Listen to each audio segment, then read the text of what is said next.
Legendary hard rockers Kiss hit the ground running when they released their 1974 self-titled debut album. With their unique look and spectacular stage show, the likes of which had never been seen in rock and roll, it didn't take long before they would graduate from upstart support band to the role of headliner. And once they attained the main event slot, the group would play host to a number of up-and-coming support acts. A diverse group which included AC/DC, Bob Seger, and Rush. One band who supported Kiss in those early days was none other than a young San Francisco band by the name of Journey. And today I want to talk about some choice words Journey guitarist Neal Schon had to say about the members of the Kiss Army. So stick around. Cat Stanley Space Demons coming at ya. Right on!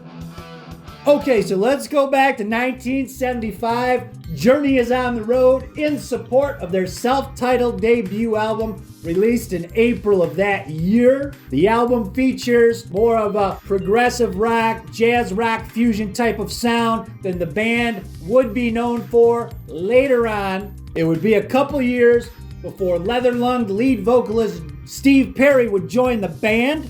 The members of Journey at the time included Greg Raleigh on lead vocals and keyboards, Neal Schon on lead guitar.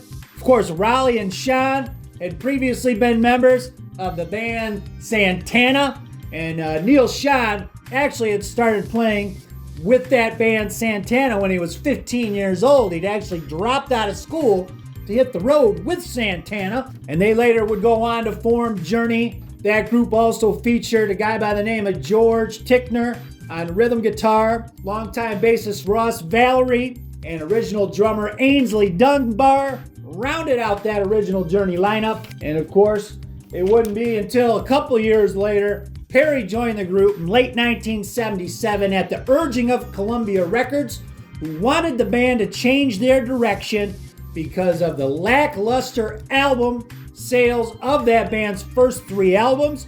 They thought they should add a charismatic frontman with a big voice to share vocal duties with keyboardist Ross Valerie.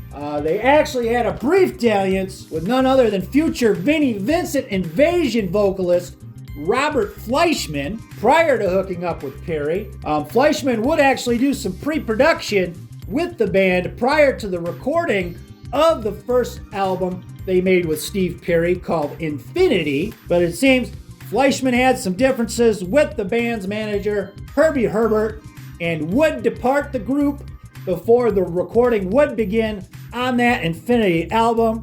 He would leave the band and he'd be back out on the street to find somebody new.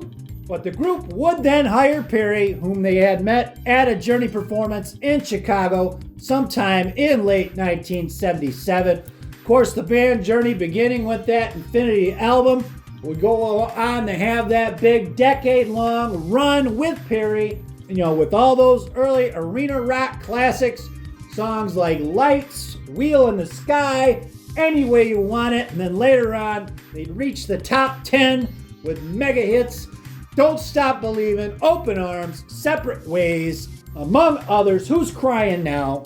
And of course, Perry first would leave the band Journey in 1987. He'd reunite with the band in the mid-90s before departing the band for good in 1998. But I want to go back to 1975 when Journey is on the road in support of that first album. And then when they hooked up with Kiss as a support band. And let's talk about some things Ross Valerie, the bassist at the time, had to say about Kiss, and then we'll get on to Neal Schon's comments and what he said about the Kiss Army.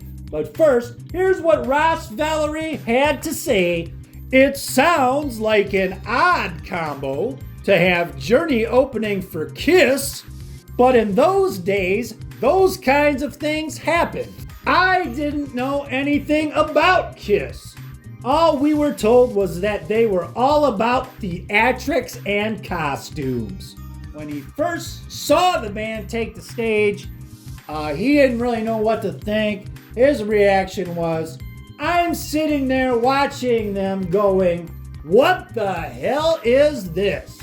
It was certainly surprising and definitely amusing, and that's the whole idea. I wasn't surprised that Kiss made it because of the entertainment value and the uniqueness of it. They were definitely one of a kind, if not the first of a kind. So Ross Valerie seems to get it. He seemed to understand Kiss. Didn't know what to make of it. Obviously, like a lot of people at the time, didn't know what to make of Kiss, but he kind of understood what they were about, where they were coming from. Now let's get to your boy, Neal Schon, guitar hero from Journey. Here's what he had to say about those early shows with Kiss. Here's what he said. In 1975, we opened shows for Kiss. We opened for everyone in those days, from Kiss to Cheech and Chong to Emerson, Lake, and Palmer. At that time, Journey was pretty much a rock fusion band. We were listening to a lot of Mahavishnu Orchestra. And here's what he says. He goes, we got to the gig and they were already there in bathrobes putting on their makeup and costumes. I was like, what is going on here? And then he laughed. He says, we did our set and frankly, now here's what he says about the Kiss Army in attendance that night. We did our set and frankly, most of what we were doing went right over the audience's heads. Kiss had rabid fans and their audience wasn't easy to play for.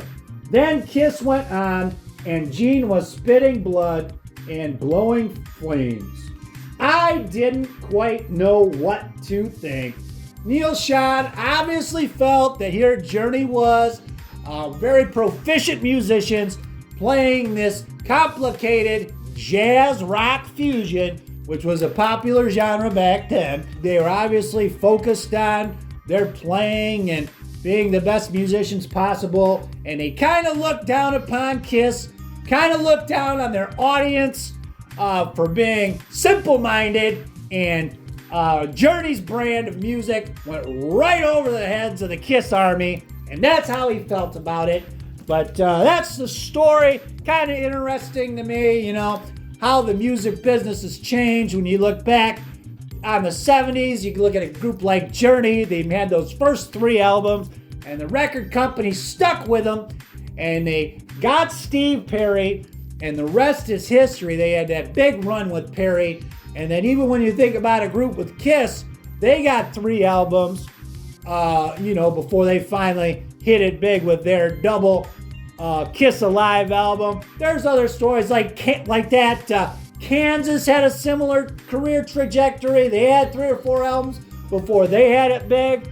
But it's interesting to look back and see how, these bands had the opportunity to fail. You could make 2 or 3 albums and you could still have the opportunity to try to make it in rock and roll, which I don't know if the music business is quite like that today or if it's been like that. Obviously, things a lot different now in the record industry with streaming and the internet, everything, turned everything on its head. Completely different, but I always thought that was fascinating. What do you guys think? Do you think Neal Schon is just some uppity, pretentious prick who views Kiss's fans as being simpletons? You look what he ended up doing with Steve Perry and the direction they went in. Very commercial. Definitely don't know that his peers in the jazz rock fusion world, what their thoughts on the Steve Perry era of Journey was. But they had, a lot of big hits, a lot of catchy tunes. Probably there's a divide amongst rock and roll fans about Journey. You probably either really like them. I imagine a lot of hard rock fans out there really hate them. But what do you guys think? That's the video. Hope y'all dug it. And we'll see you next time. See here.